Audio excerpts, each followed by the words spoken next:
Hello, hello. Today I'm going to teach you how to create a template in our Texas Realtor zip forms. I love using zip forms because it's super simple to use. It's very user friendly. All of the signing companies are free, and we'll get into that in a little bit.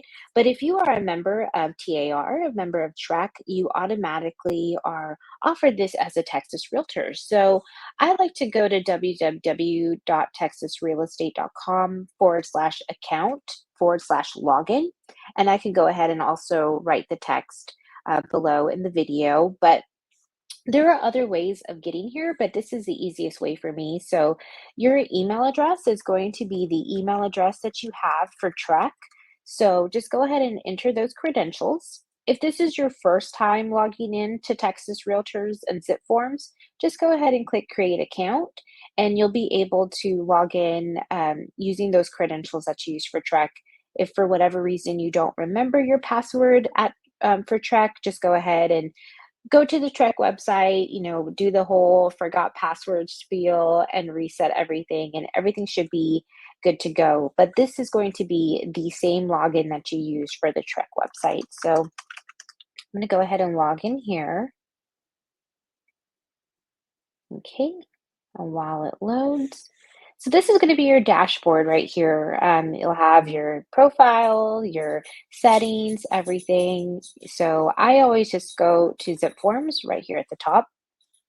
And the dashboard is going to show all of the transactions that you're currently working on. So we want to create some templates here. That's always the first thing. So you may not have anything here, and that is completely fine. We'll go to templates right here at the top, forms and checklists. And I have some templates that I've been using since like May 2020 and September 2021. So there are a few that I need to update. So we'll just go ahead and click new. And it's going to ask us select the template that you would like to get started. So we're going to do a new listing here. So you can just put listing template. You can name this whatever you would like. I just always kind of like to just put listing by the category. Mostly I work on residential, so I'll just select this. If you work on any of these others, then you are more than welcome to select this. Do not automatically apply this template because sometimes we are working on either a buyer or a seller. So we are going to select do not automatically and click save. Okay, so we are currently modifying a new one. So here we are, a listing template. So I like to add documents that I know I'm going to need for the template. And what I mean by template is when you go in and you create a transaction, you don't have to, if you create a template, you don't have to keep adding the documents one by one. It will have it in a folder ready for you to go. So we're just going to click, let me click out of here real quick. We'll go to add doc right here, and it's going to give you this pop-up box. So browse for document is if you have a document that's currently saved in your computer, in your drive, usually like a PDF form.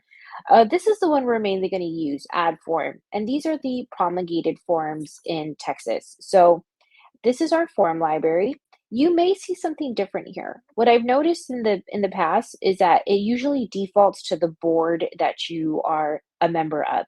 So sometimes I'll have this say San Antonio Board of Realtors, and you may be in a different area, so you may have something else that's different. But just go to this drop down here and click Texas Realtors down here, TXR. These are all the promulgated forms that we're going to be using. So for a listing template, there are certain items that you'll be needing. So let's see here. We'll do the listing agreement. Okay, so we have a couple of these. So residential real estate agreement, residential real estate agreement. Okay, so let me check this one here.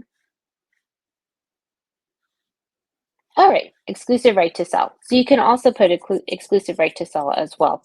If you know the form number, usually down at the bottom, they'll have TXR 1101.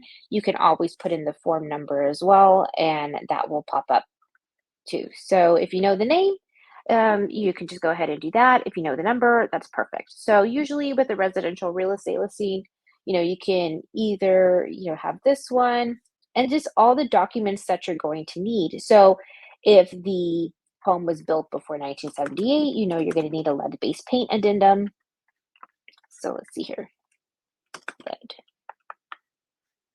addendum regarding lead-based paint. And information about broker services, also known as a IABS. You will need a wire fraud warning here and a disclosure of relationship. If you are with EXP, this is something that you would definitely need for your SkySlip transaction. So those are usually the ones that we need here. The seller's disclosure notice. Disclosure.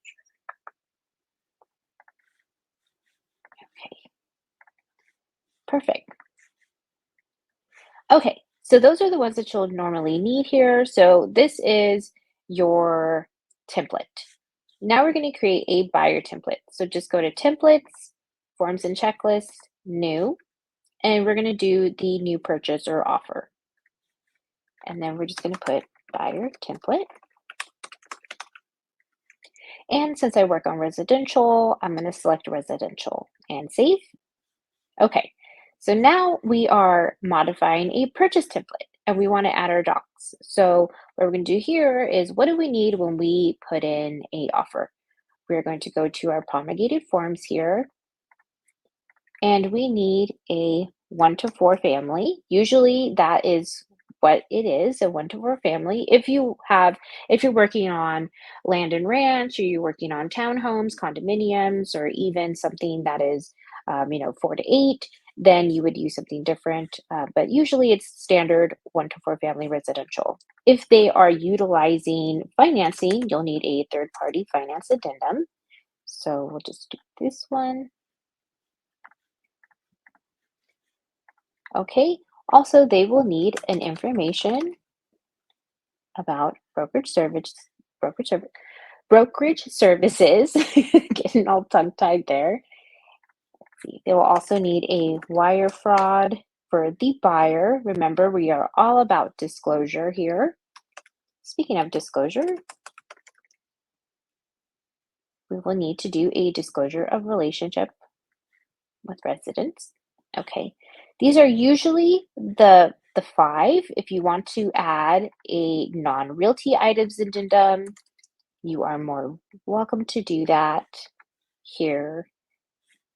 Okay, and if you're with EXP, make sure that you also one thing that we do need for SkySlope is the affiliated business disclosure for EXP, and that is not a promulgated form. So what you do in that is you go into SkySlope and Office Docs, and you can download the latest version. I have it already saved to my computer, so I am going to do that here. So instead of add forms, I went to add document, and then I browsed for a file on my computer and located that item.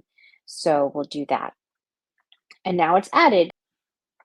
So if you are in Texas Zip Forms and you are needing to do a new offer or a new listing, now that we've created our templates, this will be super helpful. So let's say we're going to do a new listing here, and you're just going to enter the property name. This name here is not what shows up in the contract, not what is automatically input on the contract forms. This is for you to remember it. This is what pops up on the dashboard. So whatever you need to name it here, that is what's going to pop up so you can see it and know which one it is. Here, for the property address, this is what's going to show up on the actual form itself. So make sure that you have the correct address here. And then your category residential. Again, if this is different for you, please check mark the appropriate selection here. Now you have your templates. So we should have here. So I have 4 because I had the 2 old ones that I need to delete, but that's why I put new here. So then you'll just be able to select whichever one it is. So this is a listing. So what we're going to do is listing template new. Once you are able to get into this template, you go to your documents, and all of the documents that you've created in your listing template will be there ready to go for you. So in the next video, we'll discuss how to edit the forms and send them out for signature.